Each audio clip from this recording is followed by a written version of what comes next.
ప్రభుత్వాలు ఎవరు మారినా రైతుల ఆత్మహత్యలు మారటం లేదు. అయితే సంఖ్య ఎక్కువ తక్కువలు. ఇదివరకు జగన్ హయాంలో రైతుల ఆత్మహత్యలు, అంతకుముందు చంద్రబాబు హయాంలో రైతుల ఆత్మహత్యలు జగన్ ప్రస్తావించడం ఇదంతా తెలుస్తుంది. అయితే ఇదివరకు రైతు ఆత్మహత్య చేసుకుంటే ఆ వార్త ఫ్రంట్ పేజీ బ్యానర్ హెడ్డింగ్ లేని సందర్భాలు ఉన్నాయి. ఆ తర్వాత లోపల పేజీల్లోనన్నా వచ్చినాయి. ఆ తర్వాత ఇప్పుడు సిటీ ఎడిషన్స్కి పరిమితం అవుతున్నాయని తెలియదు. ఎందుకంటే రైతు ఎందుకు ఆత్మహత్య చేసుకున్నాడో ప్రజలకి మీడియా చెప్పడం మానేసిందంటే ఇక ఆ రైతుకి దిక్కే లేదు.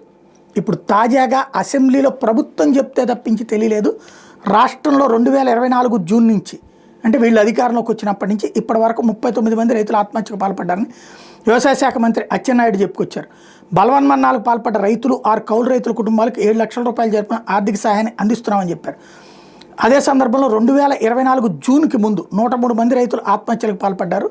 24-25లో 81 ప్రతిపాదనలకు సంబంధించిన బిల్లులకి, అంటే 81 మంది చనిపోయారు. 24-25 దాంట్లో 5.67 కోట్లు వెచ్చించాం. ఇందులో 3.43 కోట్లు 49 మంది రైతుల కుటుంబాలకు విడుదల చేస్తాం. మిగిలిన 32 ఆత్మహత్యల కేసులకి 2.24 కోట్లను త్వరలో విడుదల చేస్తాం అన్నటువంటి చెప్పుకొచ్చారు.